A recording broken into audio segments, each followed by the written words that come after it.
Hello guys, तो स्वागत है सिविक्स के एक और लेक्चर में। और आज हम लोग बात करने वाले हैं इस सिविक्स का चैप्टर 1 जिसका नाम है पावर शेयरिंग। तो इस चैप्टर को बहुत अच्छी तरीके से समझते हैं।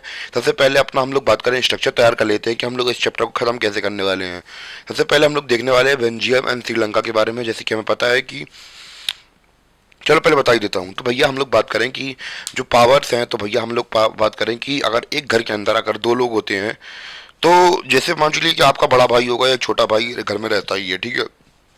तो आपने देखा होगा कि बड़ा भाई के पास अगर ज़्यादा पावर आती है, क्योंकि आपका भाई ज़्यादा बड़ा होता है, आपको तीन चार टपली देता है। पहले तो घर में रिसोर्सेज देखो भैया लिमिटेड है, यानी कि घर में टीवी देखो एक ही है।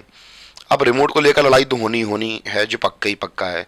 तो मेरे साथ भी होता था कि बचपन में जो बड़े भाई साहब होते थे वो क्या करते थे, बड़े भाई साहब जनरली क्या करते हैं कि छोटे बच्चों को देखना होता है लोकोमोन, बड़े भैया को देखनी होती मूवी। इच्छा तो हो रही है भैया यार मूवी देखनी, हमें लोकोमोन देखना है। तीन चार पेड़ दिए उनके पीछे, भाग गए, रोके भाग गए, छोटा भाई रोके भाग गया। मम्मी देखो भैया मार रहे हैं, चिपका रहे हैं बहुत कस के, पता नहीं हमें टीवी नहीं देखने दे रहे हैं। मम्मी आएंगी समझाएंगी, नहीं करो। तो कभी कभी ये होता है कि जो पावर होती है कभी कभी किसी के पास ज़्यादा होती है, किसी के पास कम होती है। तो इसलिए पावर शेयरिंग, यानी कि बड़े भाई की पावर और छोटे भाई की पावर बराबर होनी चाहिए, तभी जाके बैलेंसिंग हो पाएगा कुछ। वरना फिर भैया हर बार बड़ा भाई चिपका चिपका के मारेगा और छोटा भाई पिटता रहेगा, जो कि जनरली होता है। पर कंट्रीज केस में ऐसा नहीं होना चाहिए, मान के चलते हैं, ठीक है। तो हम लोग बात करेंगे बेल्जियम और श्रीलंका की, इन दोनों कंट्रीज़ की एथनिक पोजीशन के बारे में बात करेंगे, और कैसे कैसे यहाँ पे सिचुएशन थी, कौन कौन सी यहाँ पे पॉपुलेशन थी, उनकी एथनिक कंपोजिशन देखेंगे कि यहाँ किस प्रकार के लोग रहते थे और क्या क्या रहते थे। उन सब चीज़ों के बारे में हम लोग डिस्कस करेंगे, और कैसे कैसे उनके बीच में हम लोग बात करें, जो यहाँ के लोग थे उनके बीच में पावर शेयरिंग हुई, उन सब चीज़ों के बारे में बहुत अच्छी तरीके से समझेंगे, ठीक है। फिर देखेंगे हम लोग मेजोरिटिज्म इन श्रीलंका। तो मेजोरिटिज्म क्या होता है, जो लोग मतलब ज़्यादा होते हैं, तो वो जो लोग ज़्यादा संख्या में, जैसे हम लोग बात करें कि एक कमरे में 8 लोग लाल शर्ट पहने हैं और 2 लोग नीली शर्ट पहने हैं, तो जो लोग 8 शर्ट पहने हैं तो वो लोग कैसे हैं कहलाएंगे, तो वो लोग मेजोरिटी में होंगे। तो मेजोरिटिज्म ये होता है। तो भैया जो 8 लोग हैं, तो भैया अगर वो कह देंगे हमें टीवी देखनी है, तो भैया देखनी है, 2 लोग नहीं मुंह चला पाएंगे, तो भैया मेजोरिटिज्म होता है वो। तो कहाँ पे देखने को मिलता है, हमें श्रीलंका में देखने को मिलता है। क्लियर। तो इसके बारे में बात करेंगे। फिर हम लोग बात करेंगे एकोमोडेशन इन बेल्जियम के बारे में। और इस चैप्टर की जो फिलोसफी या मोरल से रिलेटेड चीज़ है, कि इस चैप्टर की हम लोग फिलोसफी मतलब इस वाले टॉपिक के अंदर पढ़ेंगे, by power sharing is desirable, यानी कि क्यों हम लोग, ऊपर तो हम लोगों ने एग्जाम्पल एग्जाम्पल समझ ली, फैक्चुअल डेटा समझेंगे, पर लिटरली हम लोग बात करें इस चैप्टर का मीनिंग हम लोगों को इसी पार्ट में मिलने वाला है, कि हमें जो पावर शेयरिंग है वो क्यों करनी चाहिए। फिर इसके बाद हम लोग बात करेंगे फॉर्म्स ऑफ पावर शेयरिंग के, अलग अलग फॉर्म्स कैसी कैसी होती हैं पावर शेयरिंग। तो इस प्रकार हम लोग अपना जो चैप्टर है वो, मतलब चैप्टर है वो कंप्लीट करेंगे। तो होगा कुछ नहीं, इस चैप्टर में हम लोग बात करने वाले हैं बेल्जियम की। बेल्जियम के अंदर 2 ग्रुप्स रहेंगे, वो आपस में टकराएंगे और उनके बीच में कॉन्फ्लिक्ट होंगे। और फिर हम लोग बात करें कि श्रीलंका के बारे में बताया जाएगा, श्रीलंका के अंदर कैसे अलग अलग ग्रुप्स के लोग होंगे, उनकी अलग अलग लैंग्वेज होगी, या फिर हम लोग बात करें कल्चर होगा, तो ये आपस में टकराव करेंगे। और फिर हमें इस वजह से एग्जाम्पल देके समझाया जाएगा कि जो पावर शेयरिंग है वो क्यों जरूरी है। क्योंकि ये भैया अगर हमें क्लास नहीं चाहिए सोसाइटी के अंदर, या फिर लड़ाई झगड़ा नहीं चाहिए अलग अलग सोसाइटी, मतलब सोसाइटी के लोगों के बीच में, तो फिर हमारे लिए यही अच्छा है कि हम लोग क्या करें, पावर शेयरिंग करें, तभी हमारी सोसाइटी अच्छे से वर्क कर पाएगी। अन्यथा हमारी सोसाइटी के अंदर क्या होते रहेंगे, अन्यथा हमारी सोसाइटी के अंदर क्लासेस होते रहेंगे और लड़ाई झगड़े बढ़ते रहेंगे। तो यही इस चैप्टर में क्रक्स है और कुछ नहीं है। तो स्टार्ट करते हैं अपना चैप्टर, बिना किसी देरी की। समरी देनी थी मुझे तो दे दी मैंने, जिससे कि आप लोग भड़बड़ाए ना, आई मीन टेंशन में ना लें। तो सबसे पहले हम लोग बात करेंगे एथनिक कंपोजिशन ऑफ बेल्जियम। तो सबसे पहले हम लोग बात करने वाले हैं कि एथनिक कंपोजिशन ऑफ बेल्जियम में हम लोग सबसे पहले मतलब वहाँ के लोगों के बारे में हम लोग जान लेते हैं पहले, फिर उसकी हम लोग पॉपुलेशन और प्रॉब्लम्स के बारे में समझते हैं। तो एथनिक का मतलब एक्चुअली हम लोग इस तरह से निकाल सकते हैं कि एथनिक का मतलब क्या होता है, कि लोगों का डिवीजन किया जाए एज अ कल्चरल डिवीजन, यानी कि लोग कल्चर के बेसिस पर डिवाइड किया जाए।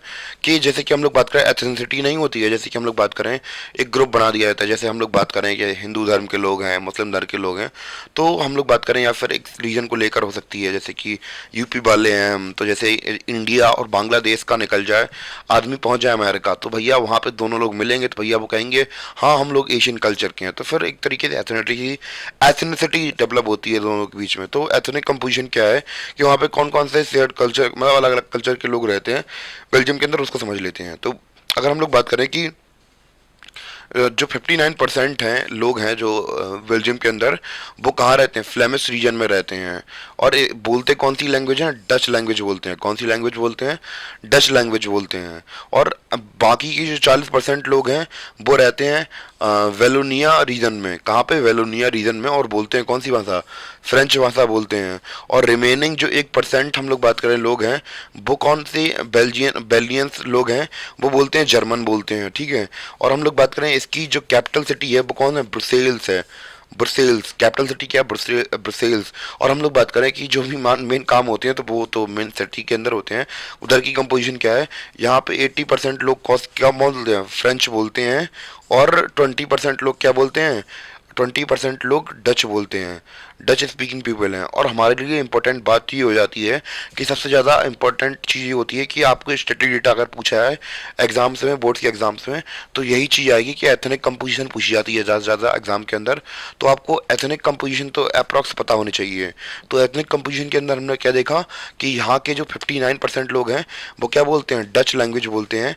और पूरी कंट्री की बात चल रही है। और 40% लोग क्या बोलते हैं, फ्रेंच बोलते हैं। और बाकी के 1% लोग क्या बोलते हैं, जर्मन बोलते हैं। और अगर हम लोग बात करें कैपिटल सिटी की, तो वहाँ पे हम लोग बात करें 80% पीपल फ्रेंच बोलते हैं और 20% लोग क्या बोलते हैं, डच बोलते हैं, ठीक है। तो इस प्रकार से हमने कंपोजिशन देखी। और हम लोग बात करें कि ऐसा क्यों होता है, ऐसा भी समझ लेते हैं।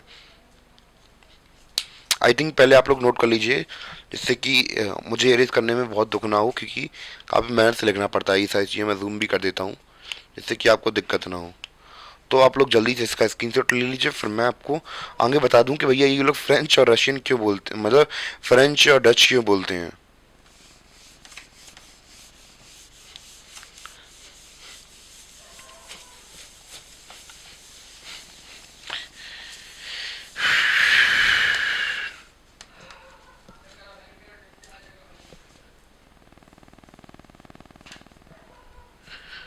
तो हम लोग बात करें कि जो हम लोग बात करें एक तरीके से, ये नक्शा मान लीजिए, ये बेल्जियम है, ठीक है।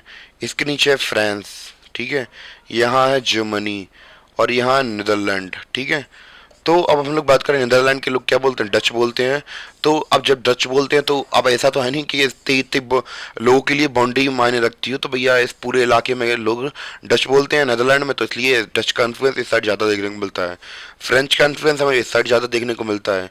तो इधर के लोग ज़्यादा से ज़्यादा फ्रेंच बोलेंगे। तो आप लोग खुद यहाँ पे आधा डिवीजन इससे हो गया, आधा डिवीजन इससे हो गया, और बाकी का जर्मनी इतना बचा। तो इतना 1% लोग जो जर्मन की बात कर रहे थे वो यहाँ से ले लिया। तो ऐसे अलग अलग एथनिक कल्चर के लोग हमारे, जब हम लोग बात करें कि हमें वहाँ पे देखने को मिलते हैं बेल्जियम के अंदर। तो ये सारी चीज़ें हमें देखने को मिल रही है। ऐसे करके हम लोग बात करें कि जो फ्रांस, जो बेल्जियम है, उनकी कंपोजिशन हुई है, एथनिक कंपोजिशन ऐसी हुई है। और काफ़ी इंपॉर्टेंट टॉपिक भी है, काफ़ी इंपॉर्टेंट सवाल भी है, जो कि आपके ज़्यादा से ज़्यादा बोर्ड्स एग्जाम में पूछा जाता है।